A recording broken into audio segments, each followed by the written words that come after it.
ममता बनर्जी की टीएमसी ताश के पत्तों की तरह ढह चुकी है। एक के बाद एक तमाम सांसद पार्टी को छोड़ करके बीजेपी का दामन थामने की तैयारी में। अब ऐसे में एक बार फिर से टीएमसी के नेताओं की चर्चाएं हो रही हैं, क्योंकि अब ममता बनर्जी ने बागी नेताओं पर एक्शन लेना शुरू कर दिया है। दरअसल ममता बनर्जी की पार्टी टीएमसी के 20 बागी सांसद अब सोमवार को यानी कल लोकसभा स्पीकर ओम बिरला से मिलेंगे। लेकिन उससे पहले ही ममता बनर्जी ने सयोनी घोष पर बड़ा एक्शन लिया है। दरअसल बागी गुट खुद को असली तृणमूल कांग्रेस के तौर पर मान्यता देने की मांग कर सकता है, ऐसे भी अटकलें। लेकिन इस गुट में शामिल सांसद सयोनी घोष और माला रॉय कोलकाता से दिल्ली के लिए भी रवाना हुई और वहां से भी जो तस्वीरें सामने आई उसने सियासत में बदलते रुख को साफ तौर पर दिखा दिया है। दरअसल दिल्ली पहुंचते ही सयोनी घोष ने कहा है कि मैं अभी कुछ नहीं कहूंगी, सही वक्त आने पर ही बोलूंगी। यानी अभी सयोनी घोष सही वक्त का इंतजार कर रही हैं और वो सही वक्त शायद तब आएगा जब वो बीजेपी का दामन थाम लेंगी। वहीं ममता बनर्जी ने सयोनी घोष और माला रॉय को पार्टी के पदों से सीधा सीधा हटा दिया है। सयोनी पार्टी की यूथ विंग की अध्यक्ष थी, उनकी जगह पर अब अर्नब बनर्जी को ये जिम्मेदारी सौंपी गई है। वहीं माला रॉय को महिला मोर्चा के अध्यक्ष पद से भी हटा दिया गया है। ममता बनर्जी का ये फैसला आपको बता दें कि ये लिया गया है जो काफी ज्यादा इस वक्त चर्चाओं में है और अब एक के बाद एक एक्शन होगा, इस बात से भी इनकार नहीं किया जा सकता। हालांकि बताया ये जा रहा है कि ये फैसला 12 जून को ही ले लिया गया था, लेकिन अब ये सार्वजनिक तौर पर सामने आया है। टीएमसी के कुल 28 लोकसभा सांसदों में से 20 अलग हो गए हैं। अब लोकसभा में ममता के पास सिर्फ 8 सांसद बचे हैं। तृणमूल के 13 राज्यसभा सांसदों में से 4 ने सदन से इस्तीफा दे दिया और पार्टी भी छोड़ दी।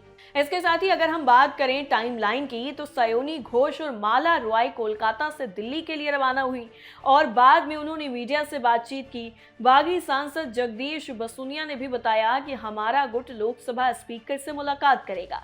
काकोली घोष दस्तीदार के बेटे वैद्यनाथ ने ममता, महुआ मोइत्रा, कल्याण बनर्जी को लीगल नोटिस भेजा। उन्होंने कहा कि उन्होंने 12-7 विधानसभा सीट से अपने लिए या मां के लिए कभी टिकट नहीं मांगा था और इसलिए उन्होंने अब लीगल नोटिस भेज दिया है। ममता की हार के 14 दिन बाद ही टूट गई थी टीएमसी। ये जो पूरी कहानी है वो दरअसल ममता बनर्जी के विधानसभा चुनाव में हार के 14 दिन बाद ही शुरू हो गई थी। ममता बनर्जी की पार्टी तृणमूल कांग्रेस में फूट उनकी हार के बाद से ही धीरे धीरे पनपना शुरू हो गई और आज ये वक्त आ गया है कि तमाम जो पार्टी के सांसद हैं वो पार्टी को अलविदा कह रहे हैं।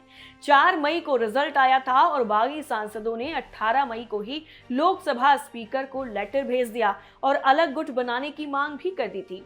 इस चिट्ठी में यूसुफ पठान, सयोनी घोष, काकोली घोष और शताब्दी रॉय जैसे बड़े नाम भी शामिल थे। लिस्ट में 19 नाम थे, एक नाम सामने नहीं आया। लेटर का सिर्फ साइन वाला हिस्सा जिसमें सयोनी घोष के भी हस्ताक्षर थे वो भी काफी ज्यादा सोशल मीडिया पर वायरल हुआ। राजनीतिक पार्टी का अलग गुट बनाने का नियम। दरअसल दल बदल कानून 10वीं अनुसूची के तहत अलग गुट को मान्यता तभी मिलती है जब पार्टी के कम से कम 2/3 विधायक या सांसद उसके साथ हों। टीएमसी के मामले में अभी यही स्थिति है। विधानसभा में ममता बनर्जी के 80 विधायकों में से 58 अलग हो चुके हैं, यानी बागी गुट के पास 2/3 समर्थन है। लोकसभा में 28 में से 20 सांसद बगावत कर चुके हैं, यानी यहाँ भी बागी गुट के पास 2/3 से ज्यादा बहुमत है। 2/3 सदस्य किसी दूसरी पार्टी में विलय कर सकते हैं या फिर अलग गुट बनाकर उसकी मान्यता मांग सकते हैं। ये दोनों ऑप्शन खुले हैं। अंतिम निर्णय विधानसभा अध्यक्ष, लोकसभा अध्यक्ष या राज्यसभा के सभापति लेते हैं। हालांकि ममता गुट इस पूरे मामले को कोर्ट में चुनौती भी दे सकता है। 4 साल पहले उद्धव को खोनी पड़ी थी शिवसेना। वैसे आपको याद दिला दें कि इससे पहले महाराष्ट्र में कुछ इसी तरीके का घटनाक्रम हो चुका है। 20 जून 2022 को महाराष्ट्र में शिवसेना के 55 में से 40 विधायक एकनाथ शिंदे के साथ चले गए। तब उद्धव ठाकरे मुख्यमंत्री थे। राज्यपाल ने उन्हें फ्लोर टेस्ट को कहा उद्धव सुप्रीम कोर्ट गए, लेकिन कोर्ट ने फ्लोर टेस्ट नहीं रोका तो उद्धव ठाकरे ने इस्तीफा दे दिया।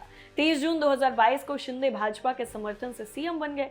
फिर दोनों गुट एक दूसरे के विधायकों को अयोग्य ठहराने सुप्रीम कोर्ट गए। कोर्ट ने फैसला स्पीकर राहुल नार्वेकर पर छोड़ दिया। 10 जनवरी 2023 को स्पीकर ने कहा कि जब बगावत हुई तब शिंदे गुट में 37 विधायक थे, इसलिए यही असली शिवसेना है। स्पीकर ने विधायकों को अयोग्य ठहराने की याचिकाओं को भी खारिज कर दिया, इनकी सदस्यता भी रद्द नहीं की। इसी बीच में चुनाव आयोग ने शिवसेना का चुनाव चिन्ह धनुष बाण शिंदे गुट को दे दिया। ममता के पास अब सिर्फ 22 विधायक और 17 सांसद। अब जिस तरीके से ममता बनर्जी के एक के बाद एक नेता उनका साथ छोड़ रहे हैं, ऐसे में अब टीएमसी के पास कुल 28 लोकसभा सांसद थे, जिनमें से 20 अलग हो चुके हैं। अब लोकसभा में ममता के पास सिर्फ और सिर्फ 8 सांसद बचे हैं। राज्यसभा की अगर बात करें तो 13 में से 4 सांसद इस्तीफा दे चुके हैं, यानी सिर्फ 9 राज्यसभा सांसद बचे हैं। विधानसभा की अगर हम बात करें तो टीएमसी ने इस बार के चुनाव में 80 सीटें जीती थी, जिसमें से 58 विधायक अलग गुट बना चुके हैं। ममता बनर्जी के पास सिर्फ और सिर्फ 22 विधायक बचे हैं। टीएमसी के लोकसभा सांसदों के अलावा राज्यसभा सांसद भी टूट गए हैं। 8 से 11 जून तक 4 राज्यसभा सांसद इस्तीफा दे चुके हैं। 8 जून को सुखेंदु शेखर ने सदस्यता के साथ पार्टी छोड़ दी। फिर 10 जून को सुष्मिता देव अलग हो गईं। 11 जून को प्रकाश सिंह बड़ाइक और कोयल मलिक ने इस्तीफा दे दिया। इसके साथ ही 8 जून को टीएमसी के लोकसभा के 28 सांसदों में से 20 ने एनडीए सरकार को अपना समर्थन देने का ऐलान कर दिया था।